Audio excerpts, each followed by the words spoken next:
એને સબસ્ક્રાઈબ કરો, લાઈક કરો, શેર કરો।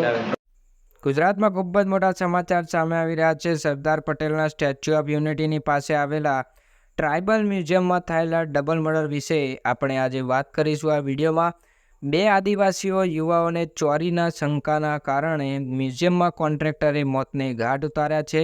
જે તમે આ ફોટામાં જોઈ રહ્યા છો તે બે આદિવાસીઓ છે। મામલો એટલે સુધી ગરમાયો કે રાજકારણીય લોકોને મેદાન પર આવવું પડ્યું।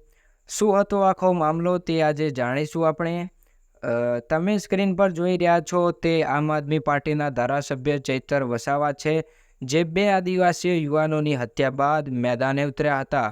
સમગ્ર ઘટનાની વાત કરીએ તો સ્ટેચ્યુ ઓફ યુનિટી પાસે બનેલા મ્યુઝિયમમાં કામ કરતા 6 લોકો કેવડિયા અને ગંભાણા ગામના બે આદિવાસીઓને બાંધકામ સાઇટ પર જોતા ચોરીની શંકા થઈ અને ચોરીની શંકા કરી અને બે યુવાનોને પકડીને દોરડા વડે બાંધીને ઢોર માર માર્યો કે તેઓ મૃત્યુ પામ્યા।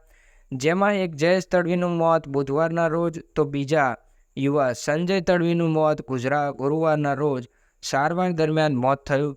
પોલીસે તેના મોત પહેલાં સંજયની પૂછપરછ કરી અને ફરિયાદ નોંધી હતી। એકના એક યુવાન દીકરાના મોતના ખબર મળતા આ બંનેના પરિજનો સિવિલમાં પહોંચ્યા હતા। ધારાસભ્ય ડૉક્ટર દર્શનાબેન દેશમુખ પણ પરિવારને સાંત્વના આપતા પોતે પણ રડી પડ્યા હતા। બાદમાં જૂની સિવિલ હોસ્પિટલ ખાતે મૃતદેહને પીએમ કરવા લઈ જવાયા। ડબલ મર્ડર કેસમાં ગરુડેશ્વર પોલીસ 6 લોકો વિરુદ્ધ ડબલ મર્ડર રાયોટી એટ્રોસિટી કલમ નોંધી ગુના દાખલ કર્યા હતા અને આરોપીને ઝડપી પાડ્યા છે। હવે તેમની સાથે વધુ આરોપી કોણ હતા તેની પૂછપરછ કરવા રિમાન્ડની કાર્યવાહી પણ હાથ ધરી છે। પોલીસે પણ કહ્યું છે કે ગુનેગારને સજા મળશે, પરંતુ બીજા આરોપી પણ આમાં સામેલ છે કે નહીં તેની ઇન્વેસ્ટિગેશન ચાલુ છે અને જેમ બને તેમ આ બંને મર્ડર કેસ ચોંકાવનારો છે।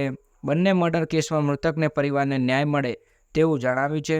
મિત્રો, આ કેસ ચોંકાવનારો છે કે કોઈ પણ યુવકને આવી રીતે ચોરીની શંકા થાય અને તેમને બાંધીને મારવામાં આવે કે તેમનું મૃત્યુ થાય તે યોગ્ય નથી।